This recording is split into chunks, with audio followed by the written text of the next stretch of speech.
Welcome to Amish Roots, plain talk in a modern world. A year ago in March, my husband and I embarked on a plan. It was a simple plan. Really, we decided to put our house up for sale and buy one closer to where I grew up.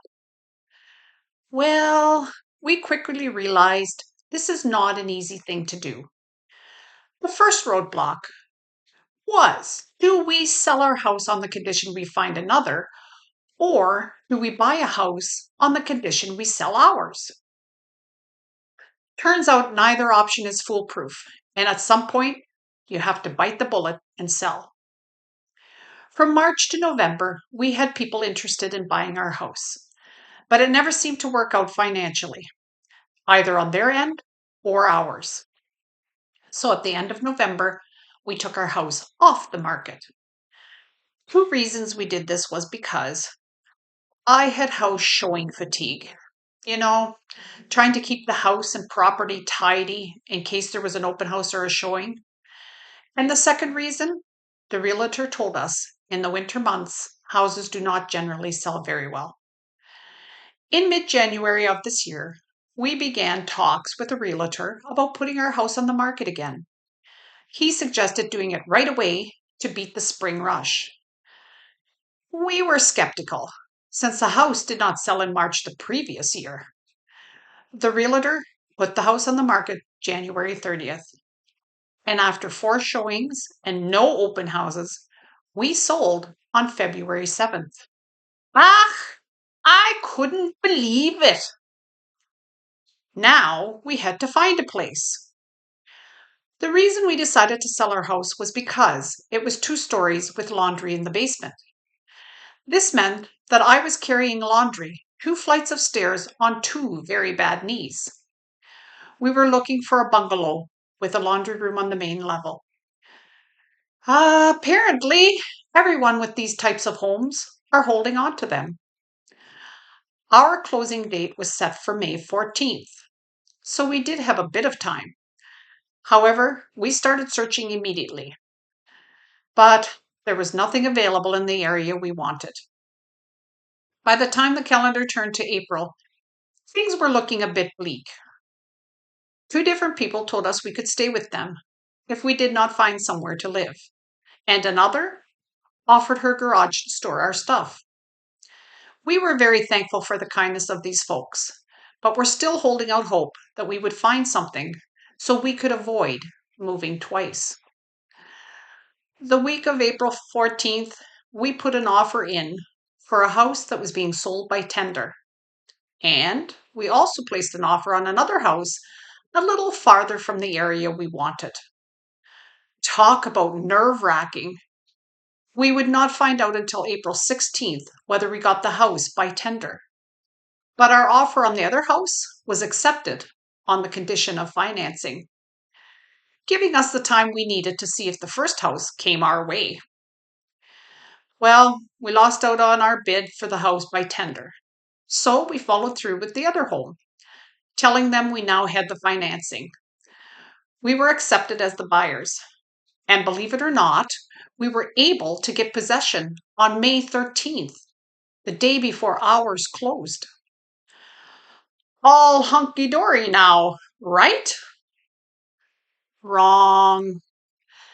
This was where things began to get dicey and stressful for us. Arranging the financing to get our new house a day earlier than closing on ours proved to be quite an ordeal. We only had a couple of weeks to get everything in order, and no one was in a hurry but us.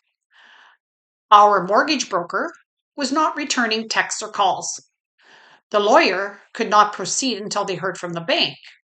The bank was waiting to hear from the mortgage broker. Ay, ay, ay, ay, ay. It was like a merry-go-round. It all finally came together on May the 12th, the day before our move.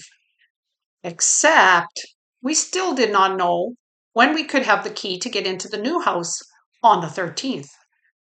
This was a problem since we hired a moving company to move us. We simply had to guess at what might transpire. so we told them to come at 1 p.m.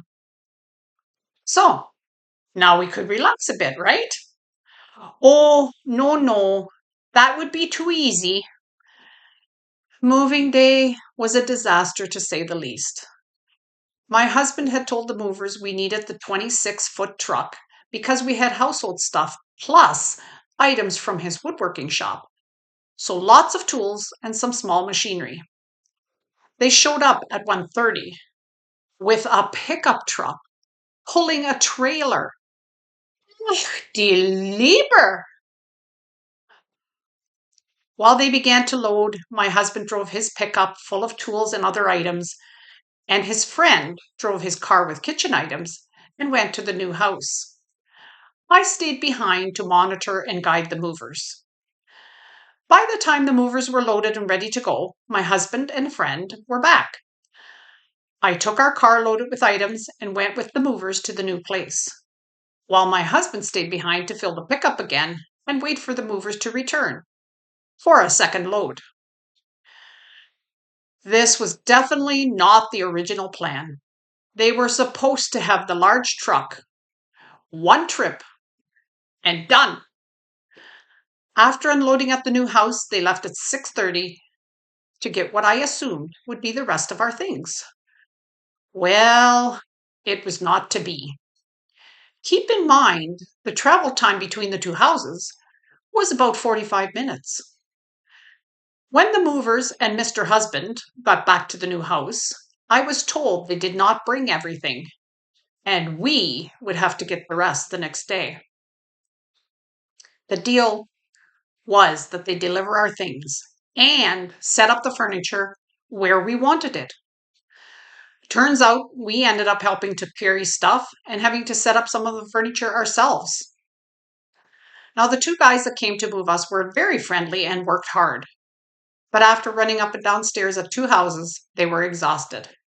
So I did feel a little bad for them. But on the other hand, this was not our fault. They left to go home 10:15 p.m. The following day, we had 3 pickup trucks and 2 carloads of stuff we moved ourselves, with the help of some dear friends of ours.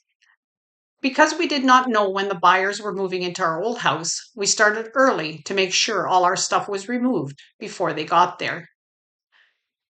This move has not been easy. It has felt somewhat like Wile E. Coyote chasing the Roadrunner. Every time we thought we had things in place, we got hit on the head with a roadblock and ended up exhausted from our efforts. The moral of this story is you can never be sure of what you may think is a sure thing.